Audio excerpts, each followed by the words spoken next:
살아계시는 하나님, 일하시는 하나님, 오늘도 임마누엘로 저희들에게 말씀하실 때에 그 말씀에 우리가 삶을 오픈하는 그런 마음과 자세로 한번 화답하겠습니다. 할렐루야. 오늘부터 새 시리즈를 시작하려고 합니다. 새 시리즈의 제목은 우리 교회입니다. 우리라는 단어를 들으면은 제가 어떤 목사님이 하시던 말씀이 생각이 납니다. 한국에는 교회가 큰 교회들이 많아요. 보통 크다고 하면 10,000명대로 들어가니까 그러한 교회를 담당하고 계시는 목사님이신데 한번 그렇게 말씀하시더라고요. 아주 자랑스럽게 그리고 분명하게 우리 교회는 한국에서 가장 복받은 교회입니다. 그렇게 말씀하시면서 뭐라고 말씀하시냐면은 왜 복받았냐면은 한국에 있는 모든 교회들이 당신의 교회를 위해서 기도하신다고 그러시더라고요. 아시는 분 계시겠지만 잘 들어봤더니 그분이 심화하시는 교회 이름이 우리 교회예요. 우리 교회. 그래서 모든 교회에서 기도하면은 우리 교회를 부응해 주시고 우리 교회를 보호하시고 그래서 다 그분의 우리 교회를 위해서. 근데 제가 말하는 우리 교회는 그 교회 아닙니다. 우리 교회인데 이 우리라는 단어가 우리 한국 사람들이 사용할 때는 정말 많이 사용하는 단어입니다. 우리는 사실 우리라는 그 단어는 그 나라는 1인칭 대명사의 복수입니다. 그렇죠? 나는 한국 사람이 아니다. I am not Korean. I am Korean.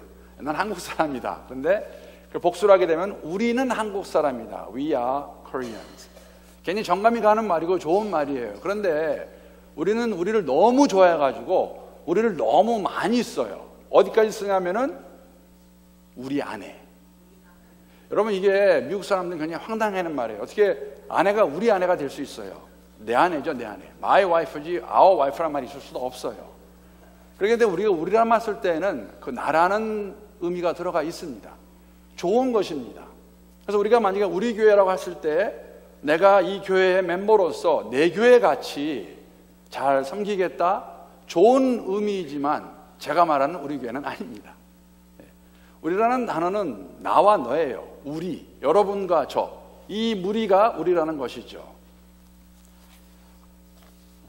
얼마나 좋은 건지 모르겠습니다. 너와 내가, 우리가 나이도 다르고 나이의 차이도 있고 또 고향도 같지 않고 그리고 또 성향도 다르고 더 나아가서는 교회에 다닌 연수도 다르지만 그럼에도 불구하고 너와 내가, 우리가 함께 교회를 만들어가는 것 얼마나 좋은 일인지 모르겠습니다. 그런데 이 우리에도 문제가 있어요. 어떤 문제냐면은 우리는 이 우리라는 단어의 크기를 종종 굉장히 작게 생각합니다. 우리나라가 아니고 만약에 우리 가정, 그렇죠? 우리 학교, 우리 팀 그러면은 작은 규모의 공동체를 말하는데 이것은 우리라는 울타리 안에 들어오지 않으면은 바로 이방인이 돼버려요. 아웃사이더.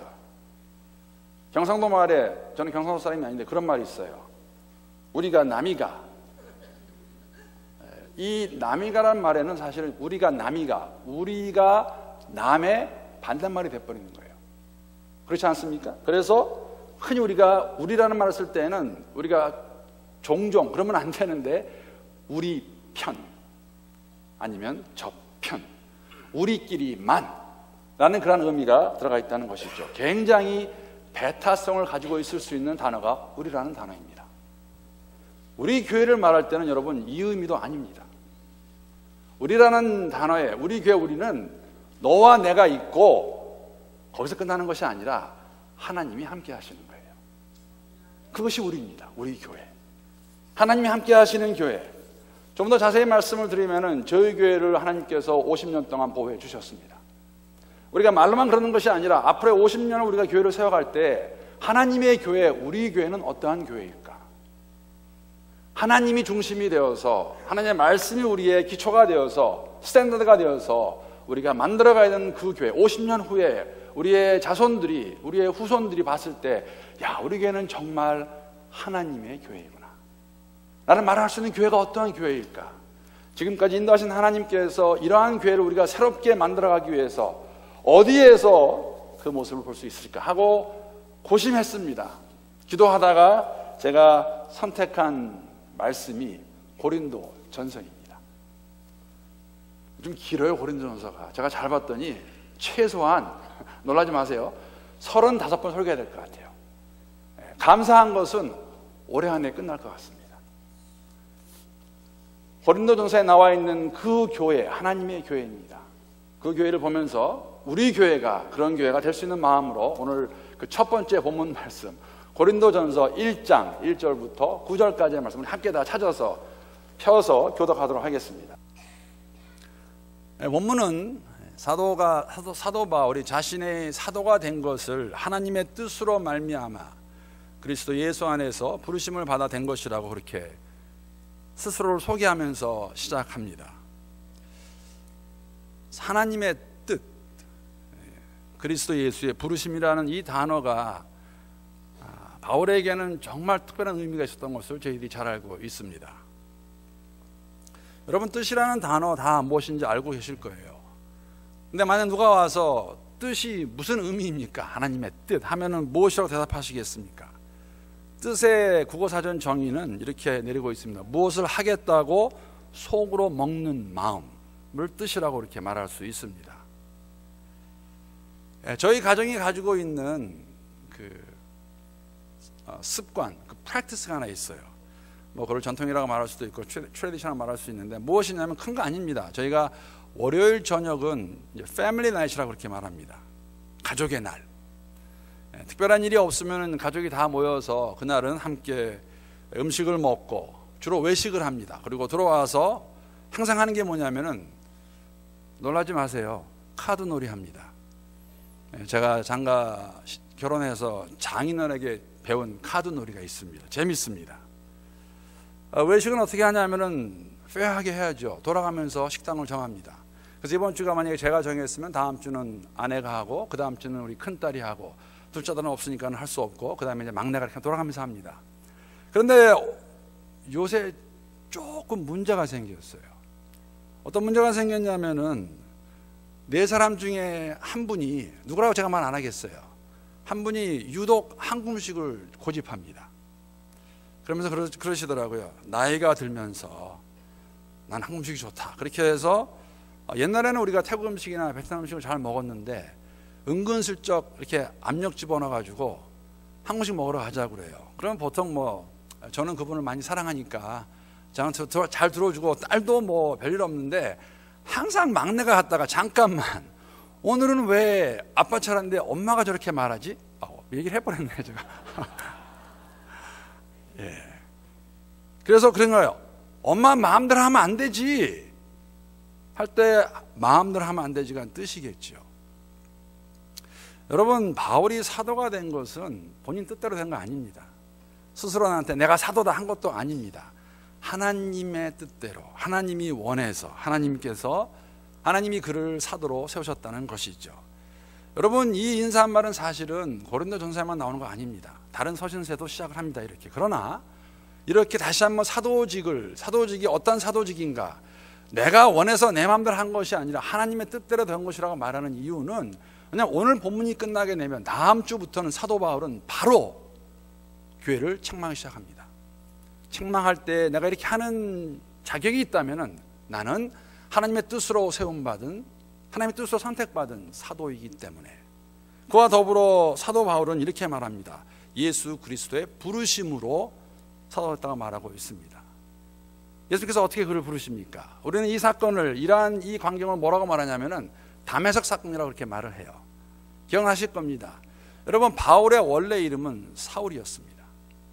그가 사울이었을 때 정말 하나님을 열심히 섬겼던 사람이에요.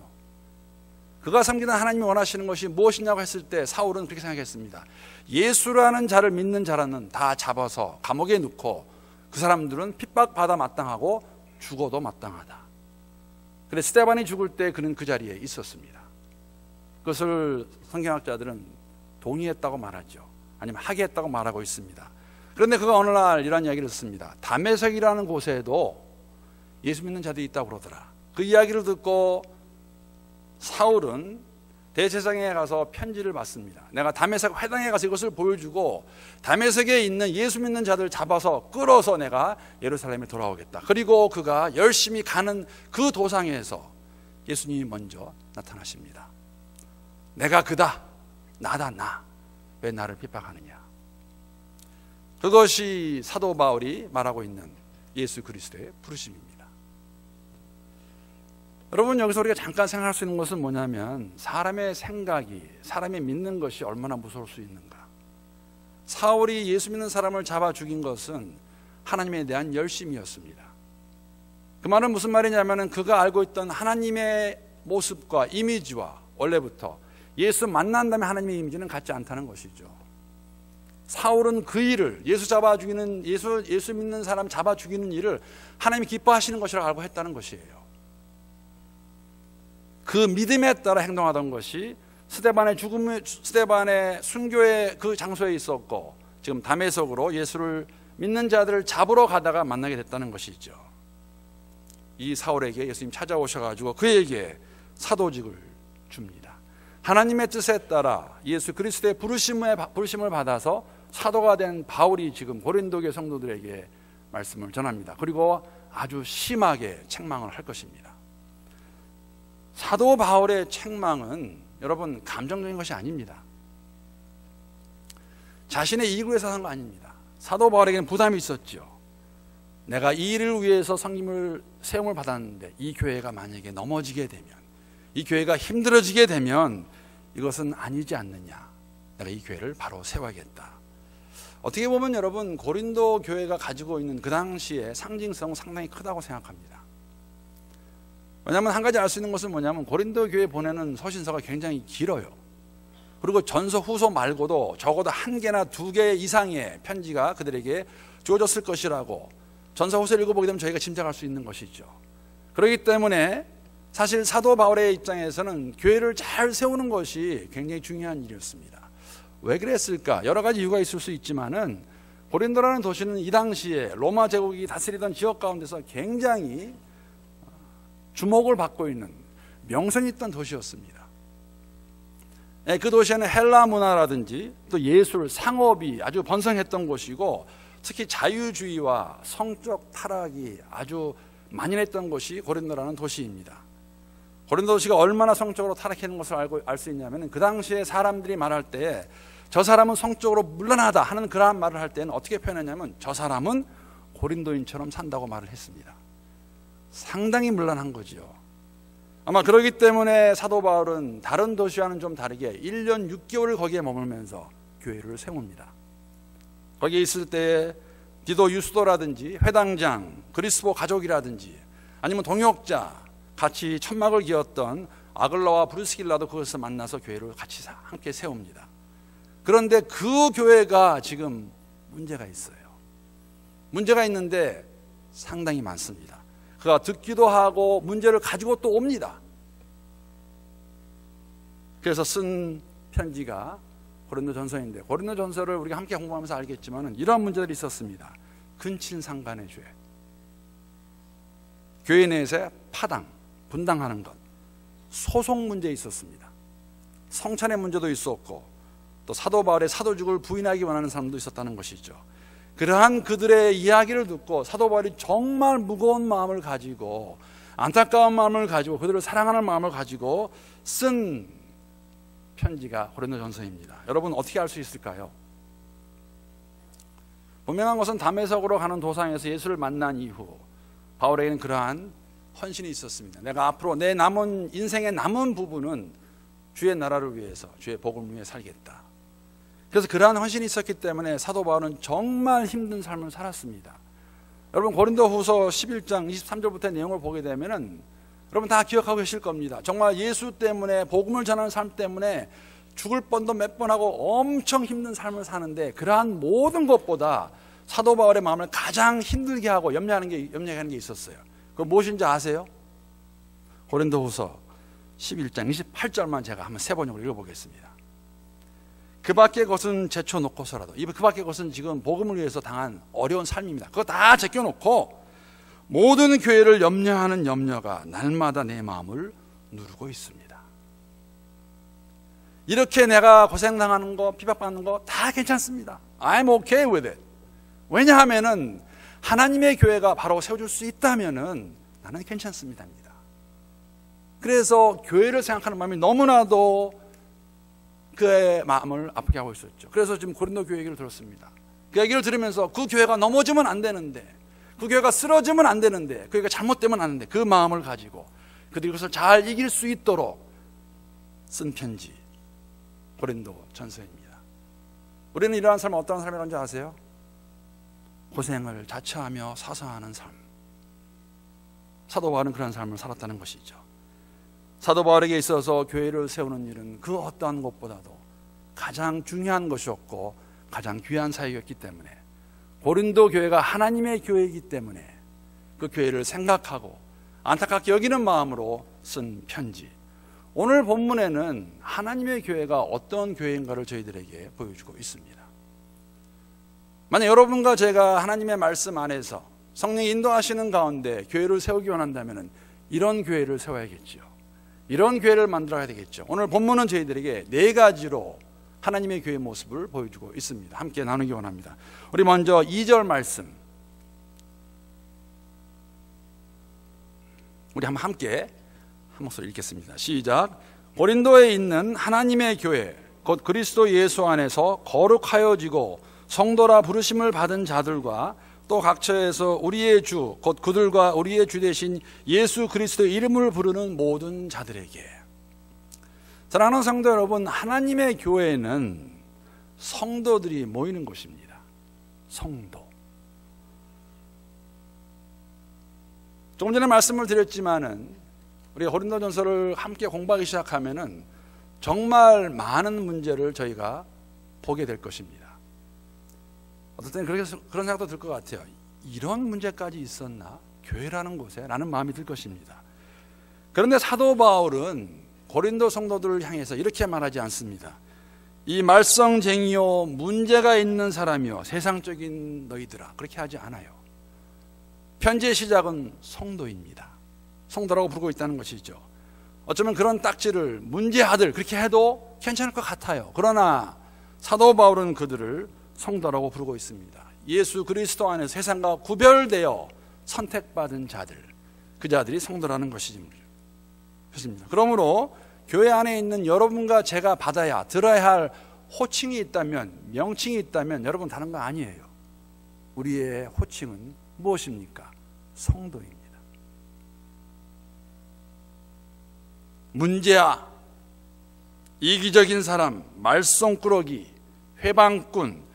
요새 미국 교회에서 또 한 텀 만들어냈더라고요. 미국 교회 얘기입니다. 한국 교회는 없는 것 같아요. Church bully. Church bully 한국말로 해석하면요, 교회에 불량하라고 그러더라고요. 어떻게 그걸 정의를 내리냐면 교회에서 문제 일으키는 것을 좋아하는 사람들, Church bully라고 정의를 내리고 있습니다.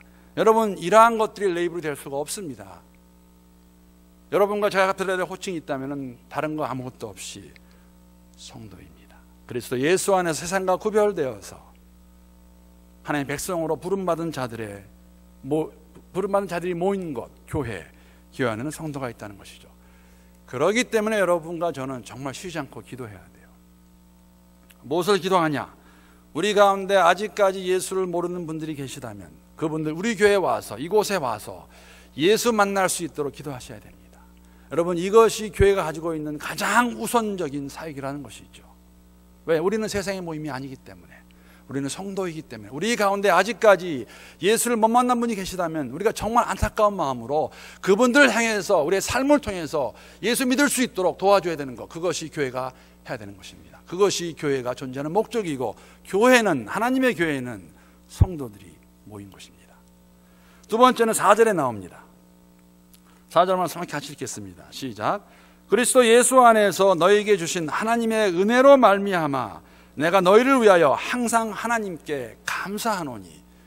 여러분, 좀 우스운 이야기예요. 지금 고린도전서에 고린도에다가 편지를 보내는 이유는, 가장 큰 이유는 무엇이냐면 그 교회 문제가 많기 때문에 그 문제 해결하고 좀 보내는 건데, 사도 바울은 먼저 뭐냐면 내가 감사한다고 말하고 있어요.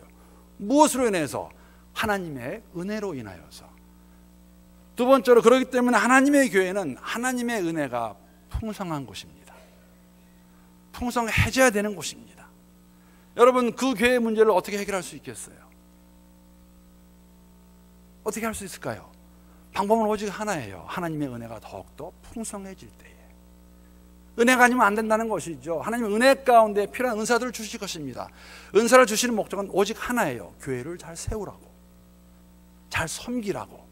은사 가지고 내가 이거 잘한다 저거 잘한다 그런 것이 아니라, 은사를 주시는 목적은, 은혜 가운데 은사를 주시는 목적은 무엇이냐면 은사를 가지고 교회를 잘 세우고 서로를 섬기라는 것이에요. 그러기에 교회는 여러분 하나님의 은혜가 풍성한 곳입니다. 은혜가 있어야 함께 문제를 풀 수 있다는 것이죠. 은혜가 없으면 세상과 똑같아져요. 잘한다 못한다 나쁘다, 저는 왜 저럴까 왜 그럴까, 그게 먼저 나오게 되면 교회는 세워줄 수 없습니다. 하나님의 은혜 안에서, 은혜가 풍성할 때만 이런 문제들을 해결할 수 있겠지요.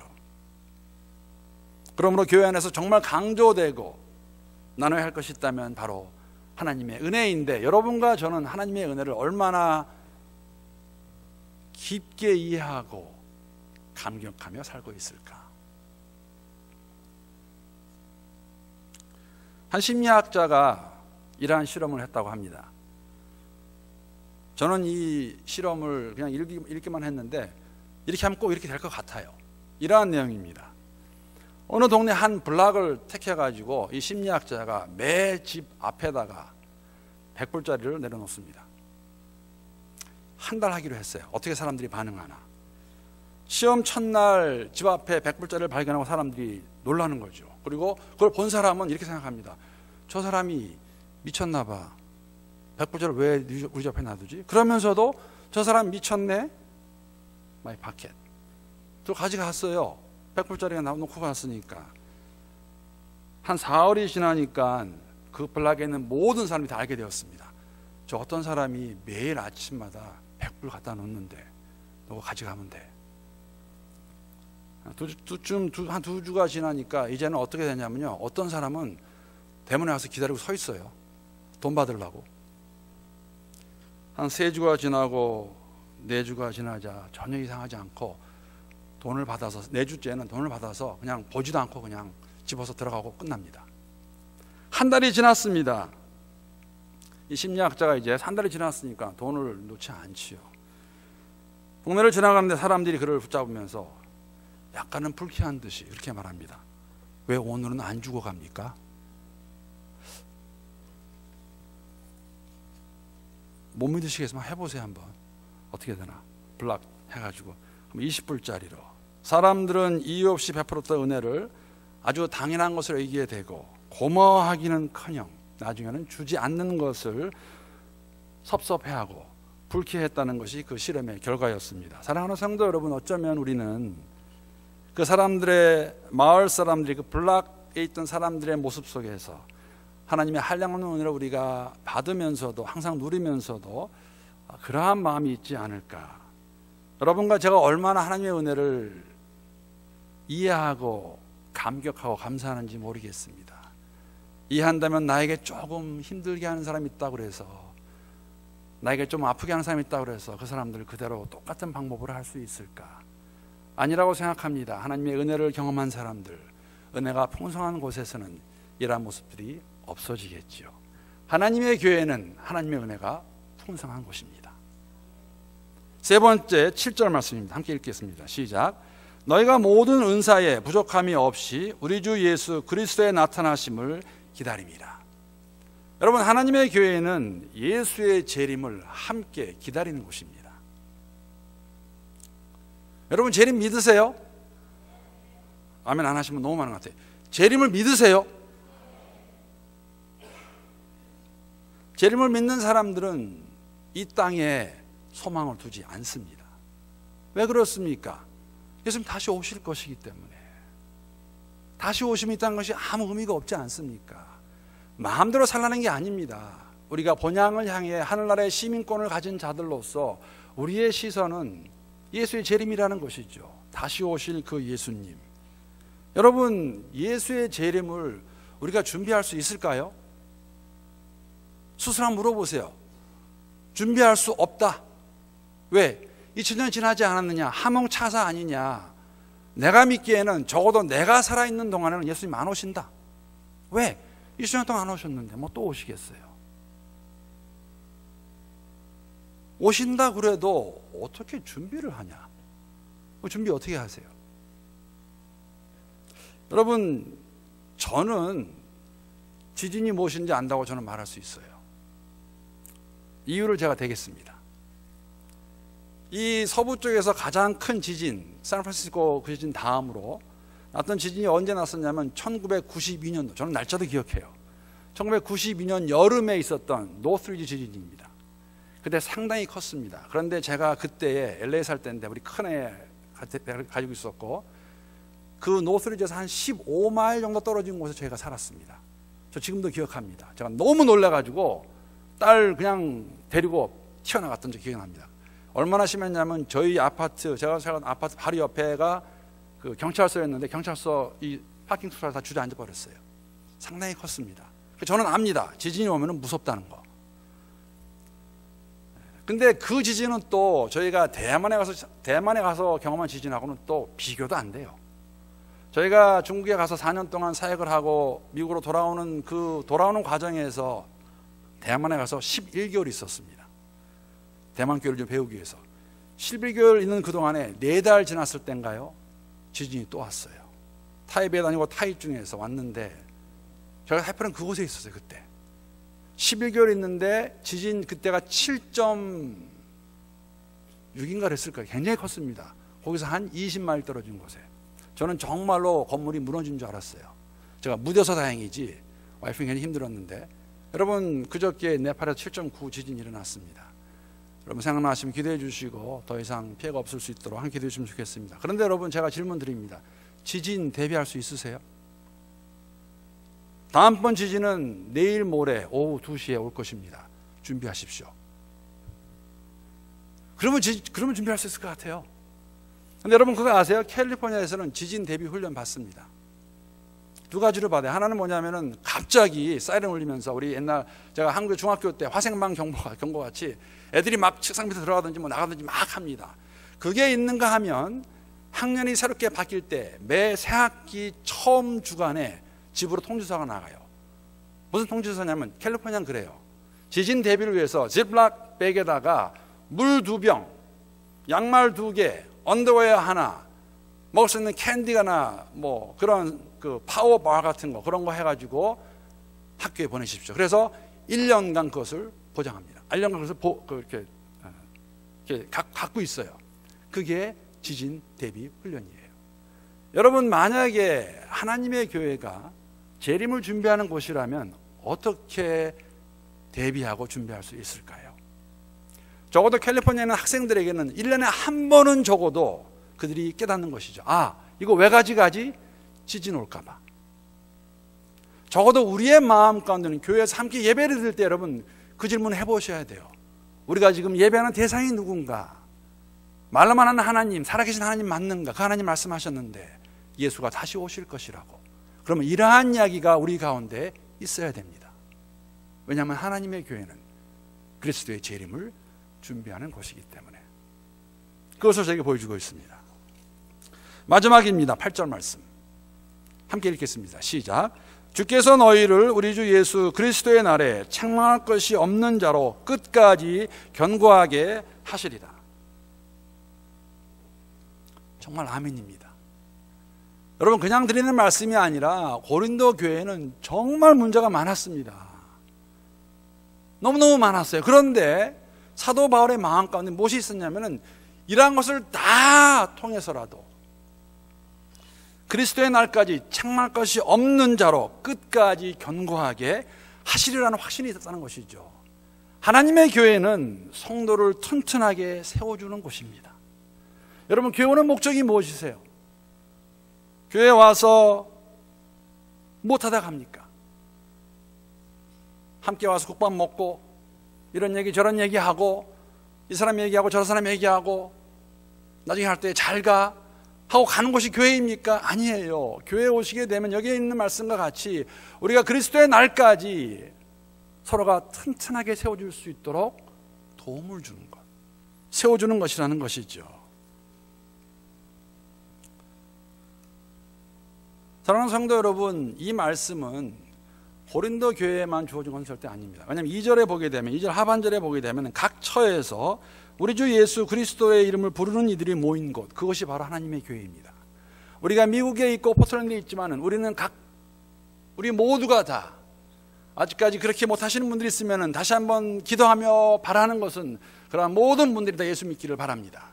예수 이름을 부르는 자들이 모인 것, 이것이 교회가 아닙니까? 그럼 이 교회도, 우리 교회도, 포틀랜드 영락교회도 여기에 나와 있는 교회의 모습을 가져야 되겠죠. 가질 뿐만 아니라 더욱더 이러한 교회를 함께 만들어 가야 되겠죠. 그런데 우리가 교회에 와서 그냥 왔다 그냥 가서로 많이 끝난다면 그것은 하나님의 교회의 모습이 아닙니다. 여러분 그 세시봉 들어보셨어요? 세시봉. 저는 이번에 세시봉이 영어가 아니라 프랑스 말인지 이번에 알았어요. 세시봉. 세시봉 제가 뭔가 그렇게, 왜냐하면 어떤 분이 하시는 말씀 들은 다음에 제가 세시봉을 저는 이제 이렇게 노래하던 사람들만 생각이 나는데 그래서 한번 구글 해봤더니 세시봉이 무엇인가. 자, 1953년 서울시 무교동에서 개업했던 한국 최초의 대중음악 감상실, 그렇게 되어 있더라고요. 그 당시에 통기타 가수들이 가서 거기서 노래 부르면서, 아마 그때 이제 이렇게 이름이 알려진 분, 지금도 알려진 가수들이 누구 있냐면 저도 좋아하는 사람입니다. 송창식, 왜 불러 불렀잖아요. 왜 불러. 윤형주, 두 사람이 트윈폴리에서 저도 많이 들었어요. 김세환, 조영남 등이 있다고 그럽니다. 자, 작년에 이 세시봉을 주제로 한 영화도 나왔다고 그래요. 저는 못 봤습니다. 보신 분 계실 것 같아요. 그런데 영화를 보신 분이 이런 말씀 하셨어요. 그 영화에 교회 이야기 많이 나옵니다. 교회 얘기가 많이 나와요. 봤더니 그런 나오는 사람 대화가 이런 거 있대요.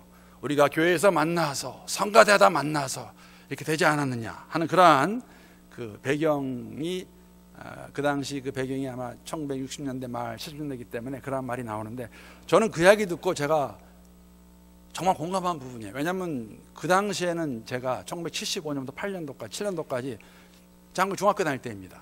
그래서 저도 사실 그 당시에 제 친구들 교회 데리고 갔었어요. 근데 흥미로운 것은요, 교회 가자고 하면 잘 쫓아와요. 이 친구들이. 왜 쫓아왔을까? 이유는 굉장히 간단합니다.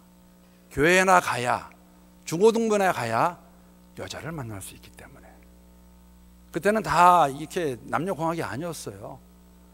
그때 교회에 왔다가 임원도 하고 학생 임원도 하고 문학의 밤에 출연해서 시도 읽고, 그리고 성가 노래도 했지만은 지금 교회 안 다니는 사람 많습니다.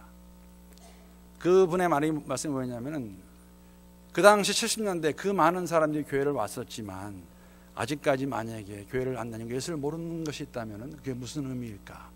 여러분, 교회는 그냥 와서 사람들과 함께 웃고 떠들고 국밥 먹고 이런저런 이야기하다가 잘가하고 헤어지는 장소가 아니라는 것이죠. 그런 부분이 필요합니다. 우리는 그걸 교제라고 말합니다. 그런데 이런 것이 교회가 존재하는 목적이 될 수 없습니다. 교회가 존재하는 목적 중에 하나 뭐냐면, 우리가 함께함을 통해서 우리가 튼튼하게 견고하게 언제까지? 예수의 재림의 날까지 세워져 가는 것이 교회라는 것이죠. 만나서 먹고 마시고 웃고 떠들고 하는 거는 여러분 교회가 아니더라도 동창회 가서 하시면 돼요. 그게 목적이라면 향후에 가시면 돼요. 딴 데 가시면 됩니다. 그렇지 않습니다. 교회가 이러한 모임과 다른 것이 있다면, 교회에 속해 있기 때문에, 교회에 오기 때문에, 성도이기 때문에 우리의 신앙이 자라가는 것이죠. 우리의 삶이 변화되는 것이죠. 그것이 성경이 보여주고 있는, 오늘 본문이 우리에게 말해주고 있는 교회의 모습입니다. 그 모습을 가진 교회가 하나님의 교회이고 우리 교회가 하나님의 교회입니다. 그러면 우리는 이 모습을 향해 앞으로 나가야 되겠죠. 사랑하는 성도 여러분, 오늘 본문 말씀을 통해서 우리가 다시 한번 보고 깨닫는 것이 있다면, 하나님의 교회는 모든 사람들이 와서 예수를 만나야 되는 것이고 하나님의 은혜를 경험해야 되는 것이고, 예수의 삶이, 예수의 모습이, 예수가 그들의 삶의 목적이 되어서 다시 오시는 그날까지 함께 더욱 튼튼하게 세워져 갈 수 있는 곳이 하나님의 교회이고, 그러한 교회가 우리 교회가 될 수 있기를 주님의 이름으로 축복합니다.